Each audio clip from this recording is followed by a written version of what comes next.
Hello everyone, कैसे हैं आप सब। मैं हूं मोनिका, आपकी जैब कैब एक्सपर्ट। तो दोस्तों, आज के सेशन में हम आपके लिए एक इम्पॉर्टेंट टॉपिक फिर से लेकर के आए हैं जिसका नाम है प्रॉफिट एंड लॉस अकाउंट। तो ओवरऑल आप सभी बैंकर्स तो इस टर्म से फैमिलियर होंगे ही होंगे। तो बाकी जो बैंकिंग एस्पिरेंट है, जो डीबीएफ के एग्जाम के लिए अपना प्लान कर रहे हैं, उनके लिए ये एक नया पार्ट बन सकता है। दैट्स वाई इसको हम एकदम बेसिक से आपके लिए स्टार्ट करेंगे। तो दोस्तों, अकाउंटिंग क्या होता है ये कॉन्सेप्ट तो हमने अच्छे से समझ लिया है कि भाई हम कोई भी बिजनेस स्टार्ट करते हैं तो जितने भी ट्रांजैक्शंस हम करते हैं वो सब, उन सब चीज़ों को हमें सिस्टमैटिक तरीके से रिकॉर्ड करना होता है। लेकिन क्वेश्चन ये है कि ये अकाउंटिंग करते ही क्यों हैं, क्यों जितने भी ट्रांजैक्शंस हम कर रहे हैं क्यों उनको रिकॉर्ड कर रहे हैं। तो उसके पीछे मोटिव होता है दोस्तों, कुछ फिनेंशियल रिपोर्ट बनाना। क्योंकि वही फिनेंशियल रिपोर्ट जो होते हैं वो आगे मैनेजमेंट को हेल्प करते हैं डिसीजन मेकिंग में, या फिर इन्वेस्टर या क्रेडिटर की हेल्प करते हैं ये जानने में कि क्या इस कंपनी में हम आगे इन्वेस्टमेंट कर सकते हैं या नहीं। तो जो फिनेंशियल रिपोर्ट्स के बारे में हम यहाँ पे डिस्कस कर रहे हैं उसी में से एक फिनेंशियल रिपोर्ट होता है प्रॉफिट एंड लॉस अकाउंट, जिसे हम इनकम स्टेटमेंट भी बोलते हैं। देखो, नाम से ही समझ में आ रहा है कि कोई भी कंपनी एक ऐसा डॉक्यूमेंट या स्टेटमेंट बना रही है जिसमें वो अपनी इनकम से रिलेटेड कुछ जानकारियां देगी। क्या होगा, इनकम से रिलेटेड कुछ फैक्ट्स को नोट करेगी। तो इनकम से रिलेटेड कुछ फैक्ट्स क्या हो जाएंगे कि भाई कंपनी ने अगर स्टार्ट हुआ है कोई भी कंपनी तो बहुत सारे ट्रांजैक्शंस होंगे ही होंगे। हमें बिजनेस को चलाने के लिए बहुत सारे खर्चे करने पड़ेंगे और वो खर्चे करने के बाद ही हमारे पास आएंगे रिवेन्यूज।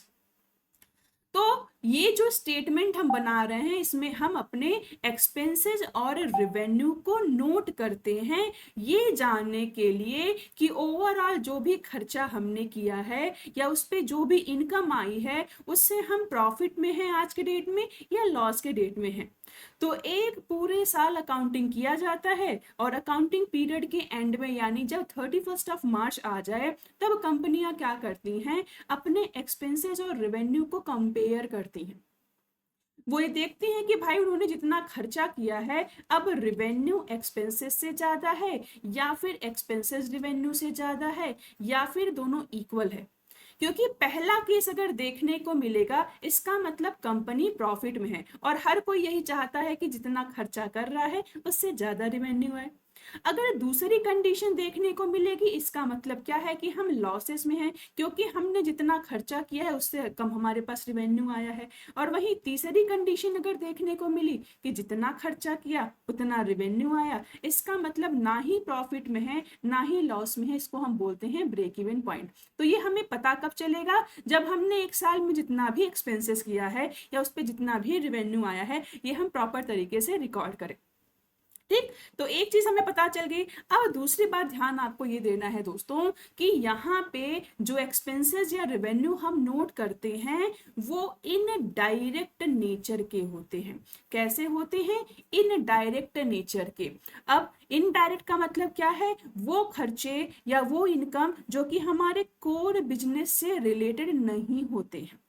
जैसे अगर आपने एक कार मैन्युफैक्चरिंग कंपनी खोली है तो आपका मेन बिजनेस होता है कार को बनाना, कार को बेचना।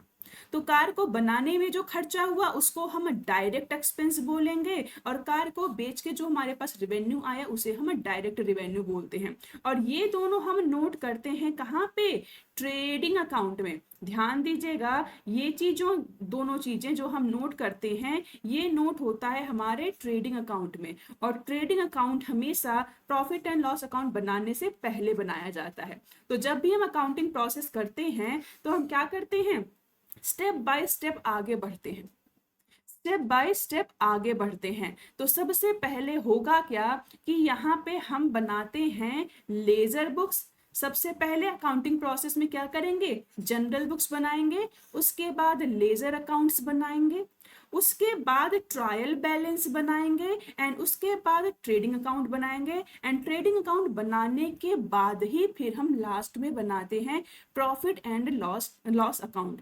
तो इस तरीके से क्रोनोलॉजी भी आपके एग्जाम में पूछी जाती है कि अकाउंटिंग प्रोसेस जो है उसका सही सीक्वेंस बताइए। तो कहने का मतलब जब भी हम प्रॉफिट एंड लॉस अकाउंट पढ़ेंगे तो ये स्टेटमेंट बनाने से पहले कंपनियों को ट्रेडिंग अकाउंट बनाना पड़ता है जिसमें वो डायरेक्ट नेचर के एक्सपेंसेस और रेवेन्यू को नोट करती है।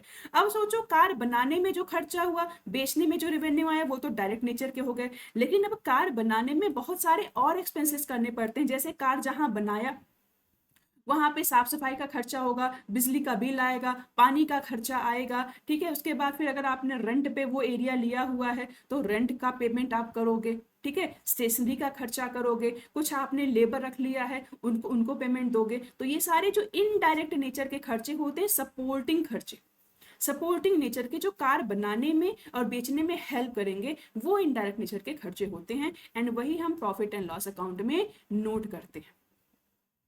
तो इनडायरेक्ट नेचर के रेवेन्यू को नोट करेंगे, इनडायरेक्ट नेचर के एक्सपेंसेस को नोट करेंगे और उससे ओवरऑल हम पता करते हैं कि एक साल में कंपनी ने प्रॉफिट अर्न किया है या लॉसेस को बियर किया है।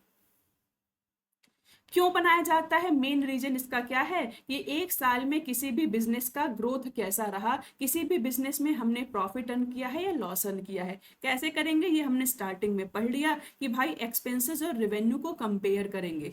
तीन कंडीशन देखने को मिल सकता है, या तो एक्सपेंसेस ज्यादा हो सकता है, या तो रेवेन्यू ज्यादा हो सकता है, या तो दोनों इक्वल हो सकते हैं। तो ये पता करने के लिए ही हम क्या करते हैं, प्रॉफिट एंड लॉस अकाउंट बनाते हैं।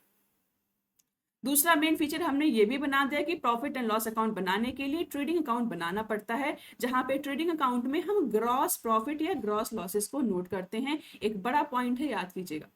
हमने समझा कि ट्रेडिंग अकाउंट में डायरेक्ट नेचर के एक्सपेंसेस एंड डायरेक्ट नेचर के रेवेन्यू को नोट करते हैं और इससे हम क्या पता करते हैं, ग्रॉस प्रॉफिट या ग्रॉस लॉसेस को। ठीक वही इसे बनाने के बाद हम बनाते हैं प्रॉफिट एंड लॉस अकाउंट, जिसमें हम इनडायरेक्ट नेचर के एक्सपेंसेस और इनडायरेक्ट नेचर के रेवेन्यू को नोट करते हैं और इससे पता क्या करते हैं, ध्यान दीजिएगा, इससे पता करते हैं नेट प्रॉफिट या नेट लॉस, नेट प्रॉफिट या नेट लॉस। तो ग्रॉस को नेट में कैसे कन्वर्ट करेंगे, ध्यान दीजिएगा। अगर हमें नेट प्रॉफिट या नेट लॉस पता करना है तो ऐसे केसेस में ग्रॉस प्रॉफिट या ग्रॉस लॉस में से हम कुछ इनडायरेक्ट एक्सपेंसेस को लेस कर देंगे, तब जाके ये हमारी नेट वैल्यू निकल के आ जाती है। जैसे आप लोग भी बैंकर हो, अगर सैलरी अर्न करते होगे तो ग्रॉस सैलरी आपकी कुछ और बनती है। ग्रॉस सैलरी मान लेते हैं आपकी 1 लाख बनी, लेकिन आपके अकाउंट में कभी भी 1 लाख रुपए पूरा नहीं होता है, कुछ डिडक्शंस होते हैं। जैसे आपका एनपीएस कट गया, आपका टैक्स कट गया, ठीक है। उसके बाद फिर आपके अकाउंट में सैलरी कितनी क्रेडिट हुई, मान लेते हैं 75,000। तो ये 1 लाख जो है आपकी ग्रॉस सैलरी है, ग्रॉस अमाउंट है, और कुछ डिडक्शन के बाद जो सैलरी क्रेडिट हुई वो आपकी नेट सैलरी बनती है। तो ग्रॉस में कुछ डिडक्शन करने के बाद ही वैल्यूज नेट में बदल जाती है। अब उसके बाद प्रॉफिट एंड लॉस स्टेटमेंट में क्या क्या चीजें नोट करते हैं, तो बहुत सारे इसके पार्ट हैं, जैसे रेवेन्यूज, खर्चे, उसके बाद सेलिंग के खर्चे, एडमिनिस्ट्रेशन के खर्चे, मार्केटिंग एंड एडवर्टीजमेंट के खर्चे, रिसर्च एंड डेवलपमेंट के खर्चे, इंटरेस्ट के खर्चे, टैक्सेस का पेमेंट एंड नेट इनकम। ये सारी चीजें हम नोट करते हैं। अब आपके सामने स्क्रीन पे पूरा का पूरा फॉर्मेट दिया गया है प्रॉफिट एंड लॉस अकाउंट का।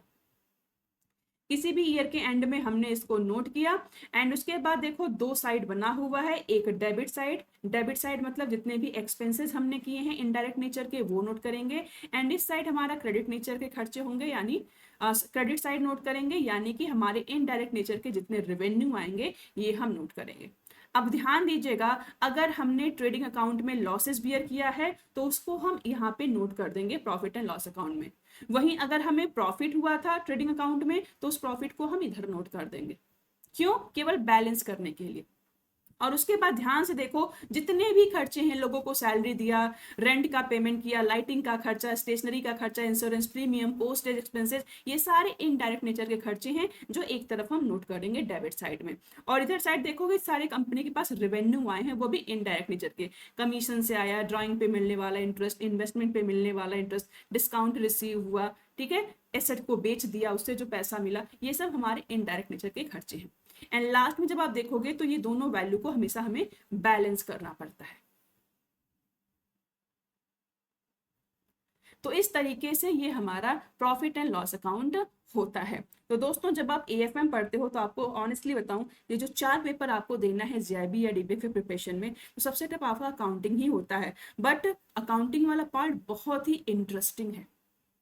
स्पेशली अगर आप एक बैंकर हो तो आपको मेन जो डील करना होता है वो अकाउंटिंग एंड फाइनेंस से ही डील करना होता है। तो इंटरेस्ट लेके पढ़ेंगे तो बहुत ही आसान है, इंटरेस्टिंग है, कुछ फॉर्मूले हैं, न्यूमेरिकल है, सॉल्व करोगे। 4 महीने का आपके पास टाइम है, और ये टाइम सफिशियंट है क्योंकि कट ऑफ भी आपका 50% का ही है ओवरऑल। तो 4 महीना भी अगर आप अपने आप को दे देते हैं, डेली 2 घंटे भी आज से देना शुरू करेंगे, तो भी गारंटेड नवंबर साइकिल में एग्जाम देख के आप अपना जीआईबी या डीबीएफ क्रैक कर पाएंगे। अभी आपके लिए कोर्सेज अवेलेबल भी हैं जहां पे आप केवल 4499 में कोर्सेज में इनरोल कर सकते हैं। तो एक बहुत ही अच्छा अमाउंट है, इकोनॉमिकल रेट है, जहां पे आप हमसे जुड़ सकते हैं, एक अटेम्प्ट में अपना जीआईबी क्लियर कर सकते हैं। केवल आपको करना क्या है, मेरा कूपन कोड अप्लाई करना है, दैट इज MONIKACH। ये कूपन कोड जब आप अप्लाई करेंगे तभी ये इस अमाउंट के लिए आप एप्लीकेबल होते हैं, ठीक है। एंड उसके साथ साथ अगर आप केवल और केवल एएफएम का पेपर ही परचेज करना चाहते हैं तो ऐसे केसेस में ही केवल 1649 में आप ये कोर्सेज परचेज कर सकते हैं, प्लस 6 मंथ का आपको सब्सक्रिप्शन भी मिलेगा। लेकिन इसके लिए भी आपको मेरा कूपन कोड अप्लाई करना होगा, दैट इज MONIKACH। तो आई होप आपके कोई भी डाउट नहीं होंगे। इनकेस अगर कुछ भी डाउट है तो नीचे कमेंट सेक्शन में आप मेंशन कर सकते हैं। और अगर अभी तक आपने चैनल को सब्सक्राइब नहीं किया है तो जरूर से कर दीजिए, क्योंकि इसी चैनल के थ्रू हम आपसे डेली जुड़ते हैं, जहां पे आपके प्रॉब्लम्स, डाउट को भी रिजॉल्व कर सकते हैं। साथ ही साथ डेली आपके लिए लाइव सेशंस भी लेके आ रहे हैं, जिससे कि आप हर एक दिन थोड़ा टाइम अपना दे करके अपने जीआईबी की प्रोग्रेस की तरफ और आगे बढ़ें।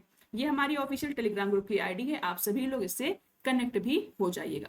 तो इसी के साथ सेशन एंड करते हैं और मिलते हैं बहुत जल्द एक नए टॉपिक के साथ। Thank you so much.